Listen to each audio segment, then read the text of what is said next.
Today, we're going to be detectives. We're tackling one of the biggest, most fascinating mysteries in the history of science, the story of evolution. It's a case that's billions of years old, and together we're going to follow the clues to figure out how life got started and how it exploded into the incredible variety we see all around us. So, where does any good detective story start?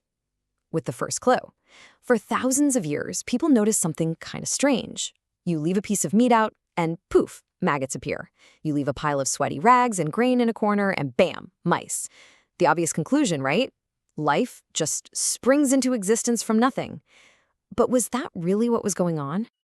Well, this led to a major scientific showdown. In one corner, you had the reigning champion, spontaneous generation. That's the idea that life can just pop up from non-living stuff. And in the other corner, the challenger, a brand new idea called biogenesis, which argue that life can only come from, well, other life. One of these has to be right, so let's look at the evidence. All right, let's dig into our first mystery. Could life really just come from nothing? For centuries, pretty much everyone just accepted it as fact. But then, a few really curious scientists started to think, let's actually put this to the test. The first detective on our case is a guy named Francesco Redi, all the way back in 1668. His experiment was so simple, it was brilliant. He put some meat in 3 jars. One was wide open, one was sealed shut, and one was covered with a bit of cloth. And what happened? You guessed it, maggots only showed up in the open jar, where flies could get in and lay their eggs. It was the first real proof that no, maggots don't magically appear from meat. Okay, so case closed for big things like maggots. But what about all that microscopic stuff people were just starting to see? In the 1700s, Lazarus Spallanzani took it to the next level. He boiled some broth to kill everything in it, then sealed one flask and left another one open to the air. And sure enough, only the open one got all cloudy with tiny organisms. But the critics weren't convinced. They just said, see, you need fresh air for life to spontaneously generate. The mystery wasn't quite solved yet. And then, the final nail in the coffin delivered by the one and only Louis Pasteur. His genius was all in the shape of the flask. He created this swan neck flask with an S-shaped curve. Air could get in, no problem, but dust and microbes from the air got trapped in the bend. And that sterile broth, it stayed perfectly clear for a whole year. The second he snapped the neck off, letting the dust in, life appeared. He had proven it once and for all, life comes from life. So case number 1 is officially solved. Spontaneous generation is a myth. But you know how it is with good detective work? Solving one mystery just uncovers an even bigger, deeper one. If all life has to come from other life, then where in the world did the very first life come from? And that brings us to our second and much tougher puzzle, the origin of life itself. To even begin to crack this one, we have to wind the clock way, way back to an early Earth that we would barely even recognize. Just try to picture it. About 4.6 billion years ago, Earth was a violent, chaotic place. It was scorching hot, constantly getting smashed by meteorites, and the air had no oxygen. It was basically a toxic chemical soup. But as things started to cool down, water vapor turned into rain, and that rain formed vast oceans, setting the stage for something amazing to happen. So could life actually come from this primordial soup? In 1953, 2 scientists, Miller and Urey, decided to find out.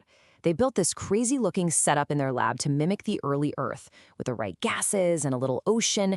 Then they zapped it with sparks, like lightning. And what they found is absolutely mind-blowing. They had created amino acids, the literal building blocks of proteins and life itself. It showed that the raw materials for life could have formed all on their own. Okay, so we've got the building blocks, but how do you get from a pile of bricks to a self-building house? How does life start making copies of itself?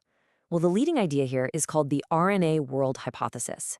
The thought is that before DNA was the star of the show, RNA ran everything. Why? Because RNA is this incredible multitasker. It can store information like DNA, but it can also act like an enzyme to get chemical reactions going.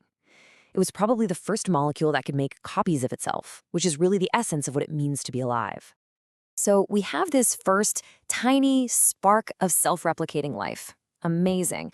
But that still leaves us with our third great mystery. How did that one little spark lead to, well, everything, from the smallest bacteria to the biggest blue whale? How did life get so diverse? For this part of the investigation, our lead detective is a name you've definitely heard, Charles Darwin.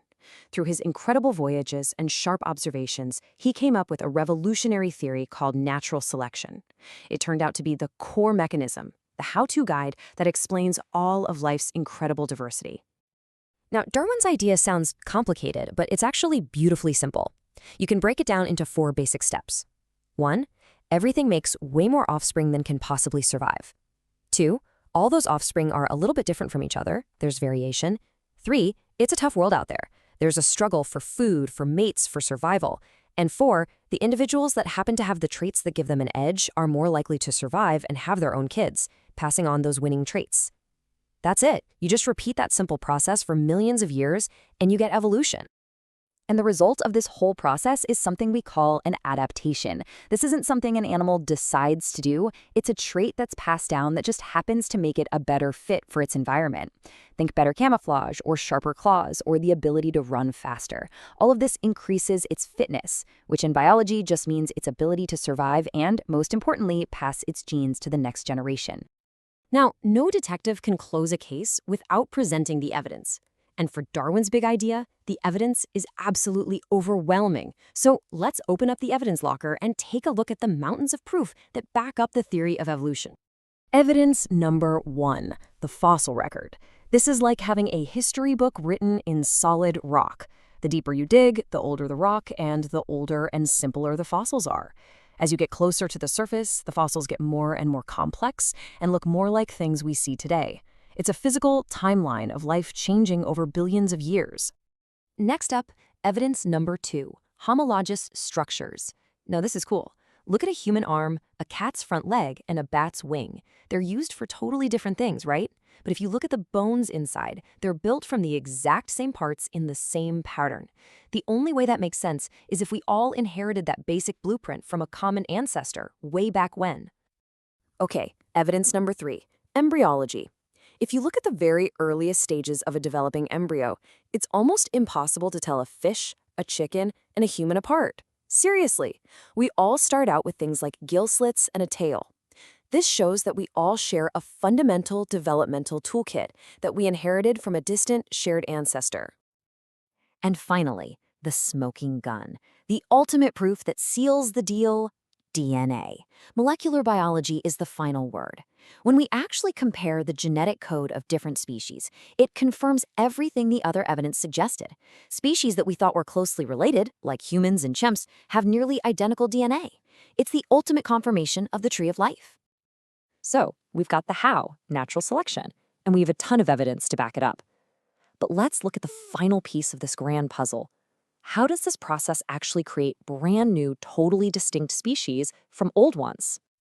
The process is called speciation, and it all hinges on one critical idea. For one species to split into 2, something has to happen to stop them from breeding with each other. We call this reproductive isolation. As soon as 2 groups stop mixing their genes, they're on their own separate evolutionary journeys. Now, this can happen in a few different ways. The most common one is when a physical barrier, like a new mountain range or river, splits a population in 2. Over time, they change so much they can't interbreed anymore. But it can also happen in the same geographic area, maybe due to genetic changes or new behaviors. Whatever the cause, once those groups are on separate paths, they can evolve into entirely new species. This is the engine that created the entire branching tree of life. So there you have it. From debunking ancient ideas about mice in hay, to simulating the dawn of life in a lab, to decoding our very own DNA, we've followed the clues and cracked the case. Evolution is the grand, unifying story of all life. It explains our past, our present, and it leaves us with one last incredible question to think about: what's next? Subscribe to my channel.